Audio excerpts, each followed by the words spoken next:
오늘 우리에게 주신 하나님의 말씀은 신약성경 에베소서 4장 11절에서 13절까지의 말씀이 되겠습니다. 제가 가진 성경은 신약성경 313면에 기록되어 있습니다. 신약성경 313면에 기록된 에베소 4장 11절에서 13절까지의 말씀입니다. 이 기록된 계시의 말씀을 봉독하는 중에 살아계신 하나님의 음성을 모두 다 함께 들으실 수 있기를 바랍니다. 하나님의 말씀입니다. 그가 어떤 사람은 사도로, 어떤 사람은 선지자로, 어떤 사람은 복음 전환자로, 어떤 사람은 목사와 교사로 삼으셨으니 이는 성도를 온전하게 하여 봉사의 일을 하게 하며 그리스도의 몸을 세우려 하심이라. 우리가 다 하나님의 아들을 믿는 것과 아는 일에 하나가 되어 온전한 사람을 이루어 그리스도의 장성한 분량이 충만한 데까지 이르니니. 아멘. 저명한 신학자 제임스 패커 목사님이 쓰신 하나님께 진지하라, Taking God Seriously 라는 책에 나오는 내용을 소개합니다. 하나님의 성령에 대한 인식이 교회에 부재할 때 교회는 다음과 같이 변질된다 선언합니다. 첫째, 제도주의다. 둘째, 형식주의다. 셋째, 도덕주의다. 넷째, 전통주의다. 이런 교회들은 예수 그리스도의 사명을 중심에 두지 않고 복음을 경시하게 됩니다. 그리고 성령을 통해 그리스도 안에서 그리스도와 함께 살아가는 삶의 실체까지 경시하게 된다고 경고하고 있습니다. 성도 여러분, 왜 하나님께서 창조하신 하나님의 교회가 이렇게 변질되어 가고 있는 것입니까? 이 질문을 하며 이 질문의 답을 알고 신앙생활을 해야 합니다. 왜 하나님의 교회가 종교와 문화로 변질되고 선교, 구제, 교육, 기관으로 변질되고 더 나아가 기업화되는 것입니까? 그것은 하나님의 교회에 대한 무지로 비롯된 것입니다. 에베소서가 선언하는 그리스도의 몸된 교회에 대한 무지로 인하여 이런 현상이 벌어지는 것입니다. 그 결과 인간의 기준으로 교회를 세우고자 하고 하나님의 기준을 버리기 때문에 일어나는 현상입니다. 이것이 교회의 위기요 부패입니다. 신약성경에 보면 4복음서가 기록되어 있습니다. 마태, 마가, 누가, 요한. 그런데 이 4복음서 모두에게 아주 중요한 메시지로 기록되어 있는 사건이 있습니다. 예수님께서 십자가를 지시기 위하여 예루살렘을 향하십니다. 그리고 거대한 예루살렘 교회를 보십니다. 그건 오래된 교회예요. 거대한 교회예요. 수만 명이 예배하는 교회예요. 그런데 그 교회를 보시면서 우십니다. 애통하여 눈물을 흘리셨다 성경은 기록합니다. 그리고 말씀하십니다. 너희는 강도의 소굴을 만들었도다. 하나님의 교회를 너희들이 강도의 소굴을 만들었다. 얼마나 충격적인 말씀입니까? 눈에 보이기엔 거대한 교회예요. 수많은 사람들이 모이는 교회인데 예수님이 보시기 교회는 전 강도의 소굴이에요. 우상 숭배하는 곳이다 말씀하십니다. 성도 여러분, 눈에 보이는 것으로 이성적 판단으로 교회를 판단해서는 안 됩니다. 예수님과 같이 영의 생각으로 영적 진리로 하나님의 뜻을 분별하며 교회가 무엇인지를 알아야 할 것입니다. 하나님의 사람 마르반 더 목사님은 교회의 첫 번째 소명은 참 하나님을 예배함으로써 모든 다른 권세들을 탈신성화하는 것이다 선언하고 있습니다. 아주 중요한 선언입니다. 교회란 세상의 모든 신성화된 것을 제거하는 곳이에요. 세상의 종교와 우상을 없애버리는 것이에요. 교회란 인간이 만든 모든 가치관과 세계관과 진리관을 깨트리는 곳이에요. 교회는 모든 전통과 제도와 관습과 그런 프로그램들을 다 허무는 곳입니다. 이것을 분명히 알아야 합니다. 성도 여러분, 참 교회는 하나님에 의해 창조되는 것입니다. 이것이 성경의 선포입니다. 인간에 의해 만들어진 것도 아니요 세상 지식에 의하여 생긴 것이 아닙니다. 참 교회는 하나님의 부르심의 역사 속에 존재하는 것입니다. 이것을 항상 기억해야 합니다. 성경이 선포하고 특별히 에베소서가 하나님의 교회를 이렇게 증거하고 있습니다. 역사 안에 보면 특별히 오늘날 교회를 떠나고 신앙생활을 하지 않는 사람이 많습니다. 특별히 코로나 기간을 넘어서 전 세계가 그렇습니다. 또는 분명히 주변에 교회가 있는데도 교회를 찾지 않는 불신자들이 많습니다. 그 이유가 무엇입니까? 많은 사람들이 설문조사라고 얘기하지만 그거 다 헛거고요. 성경에서 물어야 합니다. 가장 큰 이유는 하나님의 부르심을 알지 못해서 그래요. 하나님의 교회에 대한 무지 때문이에요. 영적인 지식이 전혀 없어요. 눈에 보이는 것에 끌려가기에 교회의 권세와 본질을 알지 못하여 교회를 떠나게 되는 겁니다. 또한 하나님의 교회가 종교로, 문화로, 전통으로, 기업으로 변질됐기 때문에 실망해서 떠나게 됩니다. 개인적인 차원에선 이 점이 가장 중요할 것입니다. 그 떠난 사람은 아직 죄의 본성에 매여서 그런 거예요. 나를 위로하고 나를 사랑하고 내게 부와 건강을 주고 내 뜻대로 되어지는 인생, 교회는 그걸 깨트리는 곳인데 그런 마음으로, 그런 상태로 내 뜻대로 사는 게 좋거든요. 하나님을 경외하고 하나님께 순종하는 거 사실 이게 싫은 거예요. 내 마음대로 살아가길 원하는 죄의 본성에 끌렸기 때문에 교회를 등지게 되는 것입니다. 우리가 잘 아는 역사적인 인물 중에 간디가 있습니다. 인도의 성자예요. 훌륭한 인도주의자 아닙니까? 참 그분 예수님을 사랑하고 예수님을 존경한다고 말하고 다녀요. 저기 성경을 연구하고 하나님을 아는 지식이 있는 사람이에요. 그런데 교회를 다니지 않아.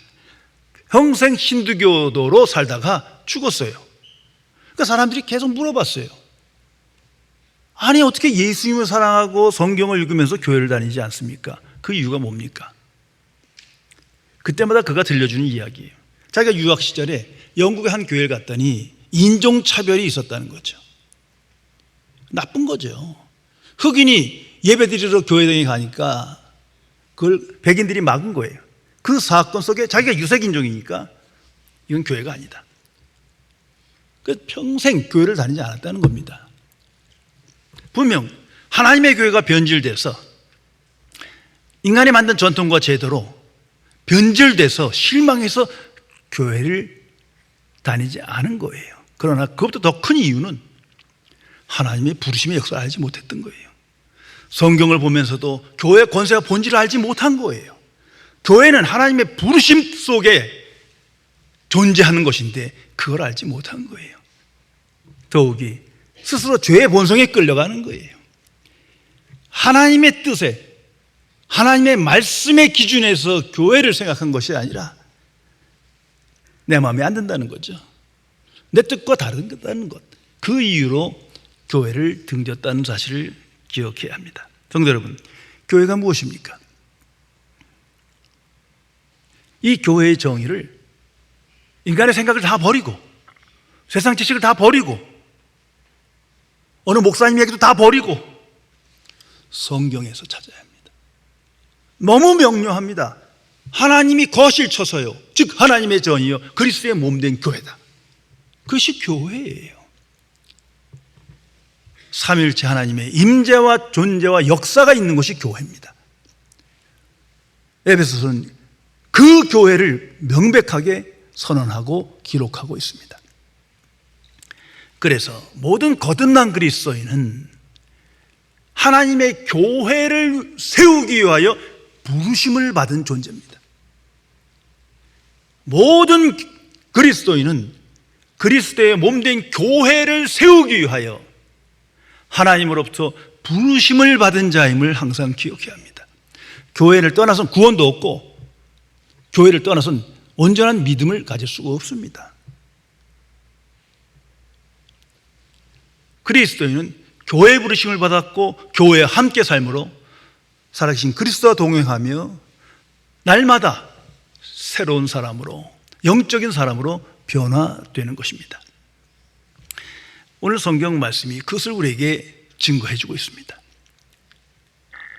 11절 말씀에 보면 교회를 세우기 위해서 살아계신 그리스도께서 4가지 직분을 세우십니다. 그가 어떤 사람은 사도로, 어떤 사람은 선지자로, 어떤 사람은 복음 전자로, 어떤 사람은 교사와 목사로 삼으셨느니라. 이 그라는 것은 예수 그리스도예요. 특히 이 성경 에베소서가 주어진 상황으로 보면 살아계신 그리스도예요. 십자가에 죽으셨으나 부활하신 그리스도, 그분을 말합니다. 우리는 부활하신 그리스도가 무엇을 하시냐? 에베소서가 말해줍니다. 서신서가 말해줍니다. 그리스도의 몸된 교회를 세우셨고 세우시고 계신 거예요. 이것을 분명히 알아야 합니다. 그래서 그가, 즉 부활하신 그리스도께서 하나님의 사람을 부르시고 고귀한 직분을 주셔서 세우셨다. 사도로, 목회자로, 선지자로, 복음 전언자로 세우셨다. 이제 그들을 통하여 그들과 함께 교회가 세워진다. 이것을 선포하는 겁니다. 자, 먼저 사도입니다. 이 사도라는 직은 임시직이에요. 예수님 당시에 있었고 소멸된 겁니다. 자, 그런데 역사 안에서 보면 특히 오늘날도 신사도다 혹은 나는 사도다, 내게 사도직이 있다 말하는 사람들 많습니다. 여기에 속으면 안 돼요. 자격이 없어요. 다 예수 그리스도의 이름으로, 성경의 이름으로 말하는데, 아니 사도는 소멸된 거예요. 누가 사도냐? 성경은 말합니다. 적어도 3가지 요건을 갖춰야 돼요. 부활하신 그리스도를 직접 만나야 돼요. 그리고 부활하신 그리스도에게 직접 지명을 받아야 돼요. 살아계신 그리스도로부터 직접 지명을 받아야 돼요. 그리고 살아계신 그리스도로부터 계속적인 계시를 받아야 돼요. 가르침을 받아야 돼요. 그 예수님의 제자들, 그들밖에 없는 거예요. 거기다 사도 바울. 그 시대는 끝난 거예요. 그런데 성경에도 나오지 않습니까? 거짓 사도들이 많아요. 그들이 교회를 흩트는 거예요. 그건 하나님께 주신 소명의 직이 아니거든요. 오늘날도 마찬가지입니다. 나는 사도다, 신사도 되었다. 참 교회를 무너뜨립니다. 죄송합니다만 가톨릭의 교황이 바로 그런 직분이에요. 사도 베드로의 연결로, 계승으로 나는 사도다, 그게 교황직이에요. 이거 비성경적이에요. 사람이 만든 거예요. 교황 추경 이런 거 없어요. 그런데 그걸 만들어 놓고 그걸 지켜나가면서 교회를 세우니 종교개혁 될 수밖에요. 기독교가 아닌 겁니다.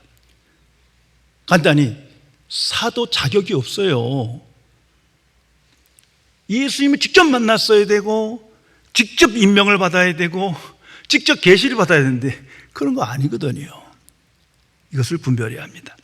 또한 두 번째, 선지자입니다. 이 선지자도 임시적이고 소멸된 겁니다. 구약 성경을 읽으면 구약 성경의 하나님의 교회는 이스라엘 전체예요. 그들 다가 하나의 교회인 거예요. 그렇게 성경을 읽어야 합니다. 그 교회를 세우기 위해서 선지자를 지명한 거예요. 그리고 신약에도 마지막 선지자가 나타납니다. 그 세례 요한입니다.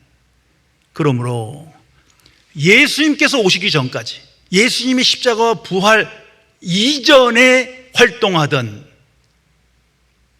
지명된 하나님의 종들이 선지자인 거예요. 그럼에도 불구하고 또 역사 안에 오늘도 나는 선지자다 외치는 사람들 많습니다. 요즘도 많아요. 아주 능력도 있다고 그러고 설교도 잘하고. 거짓 사도요, 거짓 선지자입니다. 여기에 유혹돼서는 안 됩니다. 그리고 세 번째가 복음 전하는 자. 이 또한 임시적이고 소멸된 것입니다. 이건 사도들과 직접적 관계가 있어서 사도들이 몇 명 되지 않으니까 그들과 함께 사역자로 임명한 거예요. 성경에 보면 디모데, 빌립, 디도 같은 인물입니다. 이 또한 초대교회로 소멸된 겁니다. 이제 남는 건 네 번째예요. 목사와 교사. 그런데 이건 계속적이고 영구적인 직분인데 목사가 있고 교사가 있는 게 아니에요. 이건 목사와 교사는 하나의 직분을 말합니다. 고유 직분은 목사예요. 그런데 기능적으로는 교사예요. 성경을 가르치고 하나님의 말씀을 가르치잖아요.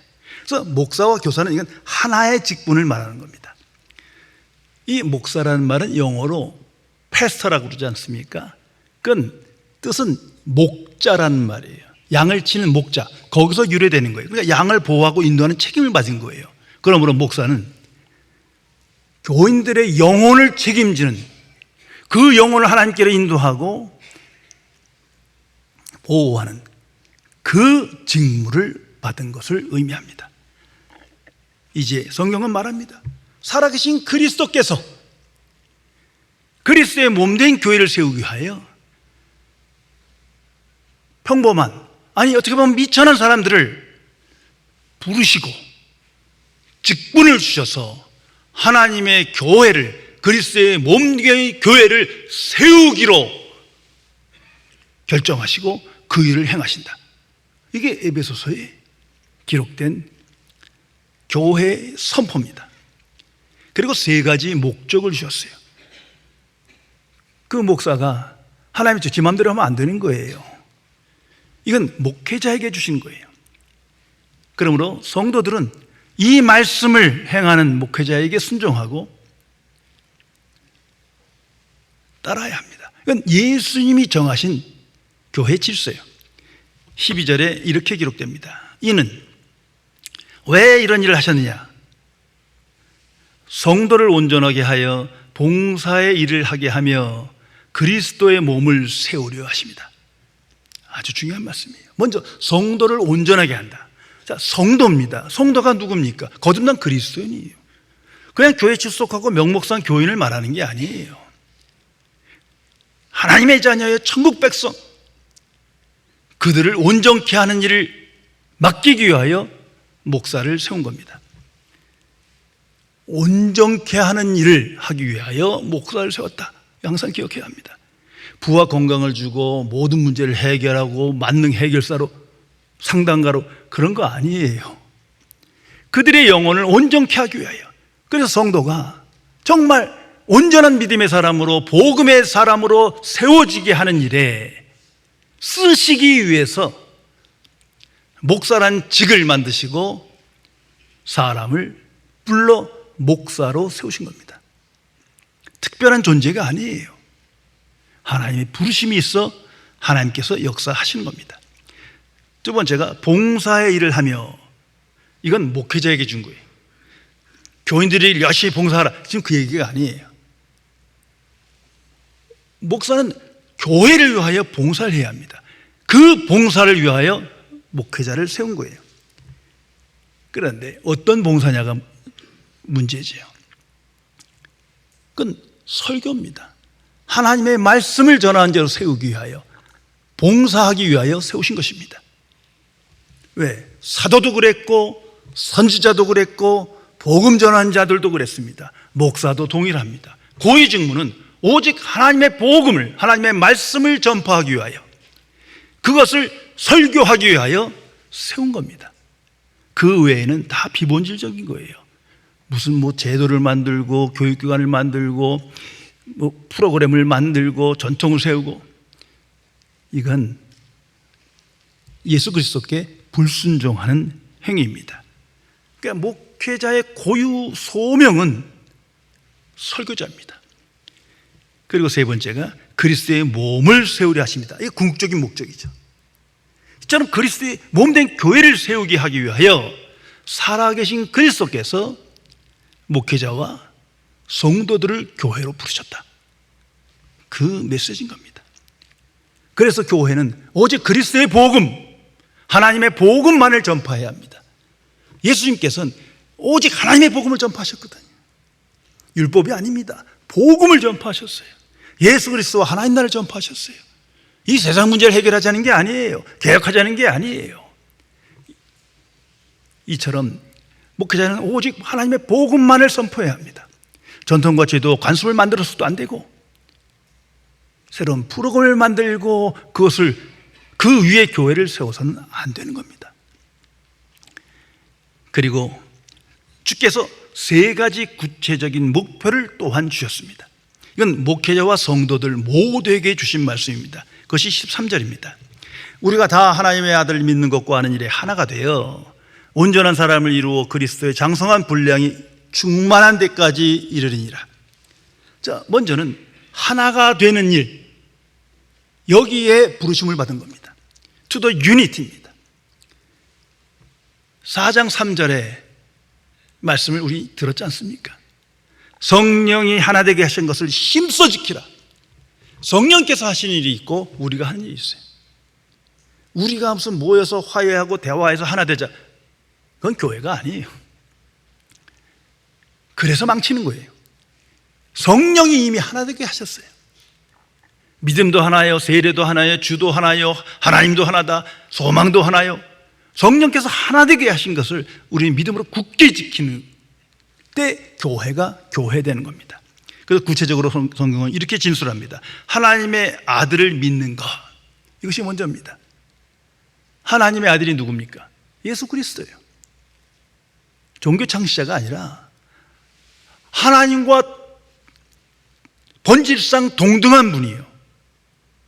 그 성자 하나님이 이 땅에 오셨고 십자가에 죽으셨고 부활하셔 다시 하나님께 가셨어요. 바로 그분, 유일한 구세주여 구주십니다. 그분을 믿는 것이 먼저입니다. 정말 믿어야 합니다. 오늘 성경에도 보세요. 아니, 선지자는 구약 시대의 인물인데 예수 그리스도께서 세우셨다 말하지 않습니까? 요한복음 1장을 보세요. 예수 그리스도께서 온 우주 만물을 창조하셨다, 그렇게 선포합니다. 삼위일체 하나님 중에 한 분이시니까 바로 그분을 믿는 거예요. 인간 예수를 믿는 게 아니라 인간이 되신 하나님을 정말 믿어야 돼요. 그 믿음으로 교회가 교회되기 시작하는 것입니다. 그리고 하나님의 아들을 아는 일을 말합니다. 그 제가 성경을 읽을 때 항상 말씀드리지 않습니까? 예수 그리스도가 누구냐? 무슨 일을 하셨냐? Who and what? 이 질문을 가지고 봐야 돼요. 그냥 읽는 거는 초보고 유아기적 신앙이고, 적어도 거듭난 그리스도는 예수 그리스도가 누구냐? 무슨 일을 하셨냐를 신약 성경으로부터 시작해서 복음서, 서신서, 더 나아가 구약 성경도 그렇게 봐야 돼요. 그리고 그 질문에 답이 안 나오면 건너뛰세요. 성령께서 조명해 주지 않아서 그런 거예요. 모든 말씀을 다 일일이 다 분석하고 알 수 있는 게 아니에요. 저도 마찬가지입니다. 중요한 건 하나님을 아는 그리스도라는 지식에 충만함에 이르러야 돼. 그 이유를 잘 아시잖아요. 우리에게 영생이 주어졌어요. 하나님이 사시는 새로운 생명이 주어졌는데 이 생명은 그리스도를 아는 지식과 정비례예요. 그 요한복음 17장 예수님께서 말씀하지 않습니까? 하나님과 그리스도를 아는 지식이 영생이니라. 우리 안에 영생의 빛이 바라고 우리를 날마다 새롭게 하려면 그리스도를 아는 지식의 충만함에 이르러야 하는 겁니다. 그리고 그 믿는 것과 아는 것이 하나가 되는 것이 교회가 하는 일입니다. 교회의 역사입니다. 자, 생각해 보세요. 믿음이 있어요. 막 정말 목숨을 내어줄 정도로 헌신한 그 믿음 하는데 하나님을 아는 지식이 잘못되면 잘못된 열심으로 망칩니다. 그리스도께 욕이 되고 하나님의 영광을 가리우게 돼요. 또한 그리스도 아는 지식은 충만한데, 많은데, 성경 공부도 하고 신학 공부도 해서 많은데 믿음이 없어. 그건 하나님의 말씀을 추상화하는 거예요. 분명 교회는 그리스도의 몸이다 하는데 눈에 보이는 것만 생각하고 살아계신 그리스도가 이 안에 계심을 믿지 않아요. 엉터리죠. 성경은 말합니다. 믿는 것과 아는 것이 하나가 될 때, 이 구체적인 목표예요. 그리스도의 몸이 세워지는 겁니다. 두 번째가 온전한 사람을 이루어. 여기서 온전이라는 건 mature 또는 perfect을 말합니다. 그러니까 성숙과 완전을 의미하는데, 교회는 온전한 사람을 이루게 하기 위하여 하나님께서 세우신 것입니다. 그러므로 어떤 사람처럼 나는 이 정도면 됐다, 나는 이 정도면 훌륭한 신앙을 가졌다, 거기서부터 사탄의 유혹이 있는 거예요. 멈춰서는 안 됩니다. 또한 무슨 자성취, 부와 건강, 그런 것이 아니에요. 교회는 온전한 사람을 이루는 곳입니다. 성숙한 크리스찬이 되어야 돼요. 계속 새로워지고 날마다 하나님의 은혜와 진리로 변해져 가야 하는 것입니다. 죽을 때까지. 그 과정을 통해서 우리는 온전한 사람이 되고 승리하는 인생을 살아가게 됩니다. 그리고 세 번째는 그리스도의 장성한 분량이 충만한 데까지 이르리니라. 성도 여러분, 이것이 하나님의 뜻이에요. 이 일이 일어나는 것이에요. 이걸 쉽게 말하면 이런 겁니다. 하나님의 충만케 하심으로 나같이 미천한 육신의 생각으로 가득 찬 죄인을 그리스도의 충만에 이르기까지 우리를 변화시킨다는 것이, 이 일을 하기 위하여, 이 뜻을 이루기 위하여 하나님의 교회가 세워진 겁니다. 인간의 생각으로 교회가 이루어졌다면 이런 일이 있을 수가 없죠. 그 전통제도 관습 지키고 그걸 지키면 좋은 사람이고 안 지키면 죄인이고, 이건 교회가 아니에요. 이성적 판단으로 알 수 있는 게 아닙니다. 세상 방식으로 어림도 없는 거예요. 하나님의 충만으로 충만케 되는 것이 교회예요.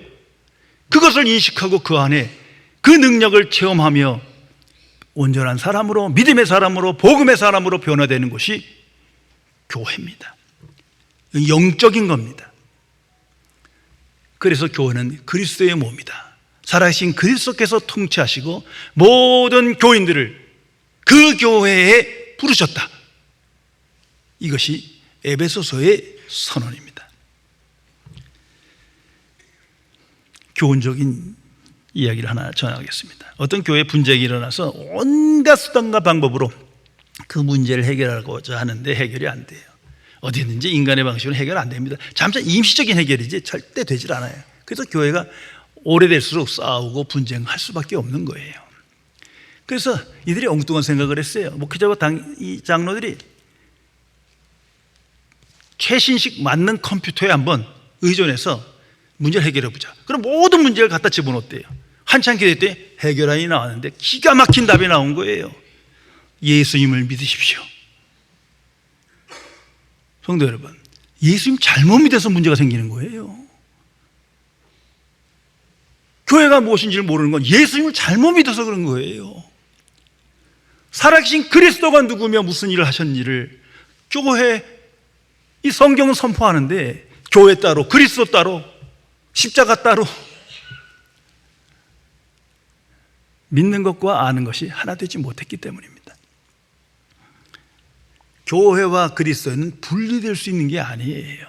눈에 보이는 것은 분리지만 영적으로는 하나입니다. 살아계신 그리스도가 교회를 세우셨고 교회를 세우기 위하여 하나님의 자녀를 교회로 부르신 거예요. 저나 여러분 모두 그 부르심 속에 이 교회의 교인이 된 겁니다. 에베소서 1장 23절, 이건 에베소서 전체의 주제입니다. 핵심 메시지예요. 교회는 그의 몸이니 만물 안에서 만물을 충만케 하시는 이의 충만함이니라. 성도 여러분, 그리스도의 충만이 있는 것이 교회예요. 이 영적 권세, 지혜, 능력, 은혜, 사랑이 인식되고 고백되는, 거기로부터 그리스도의 몸된 교회가 시작되는 겁니다. 만물을 충만케 하신 그 그리스도의 충만함이 곧 교회예요. 그래서 교회의 머리인 겁니다. 그래서 교회는 오직 예수 그리스도를 선포하고 예수 그리스도라는 지식을 증거하며 그리스도의 복음을 전해야 합니다. 그렇지 못하면 변질되기 시작하는 거예요. 또한 교회는 그리스도를 충만케 해야 합니다. 본래 충만하신 분이에요. 만유의 주세요. 그러기에 충만케 해야 합니다. 살아계신 그리스도가 오늘 함께 하심을 고백하며 성경 말씀대로 그 역사 현장에 우리가 있음을 인식하며 그리스도께 순종하며 그리스도라는 지식을 갈망함으로 그리스도를 충만케 할 때 교회가 교회되는 겁니다. 성도 여러분, 모든 거듭난 그리스도인은, 하나님의 자녀는 그리스도의 몸된 교회로 부르심을 받았습니다. 그리스도의 몸된 교회를 세우기 위하여 삼위일체 하나님으로부터 부르심을 받았다는 존재의식을 명확히 갖고 신앙생활을 해야 할 것입니다. 인간의 기준으로 세워진 교회가 아니에요. 그것이 발견되면 그냥 무시하든지 유익이 안 되면 다 버리세요. 하나님의 기준으로 하나님의 말씀으로 세워질 때 참 교회가 세워지는 겁니다. 거듭난 모든 그리스도인의 고백은 이겁니다. 살아계신 그리스도께서 그리스도의 몸된 교회를 세우기 위하여 모든 교인들을, 그리스도인들을 교회로 부르셨다.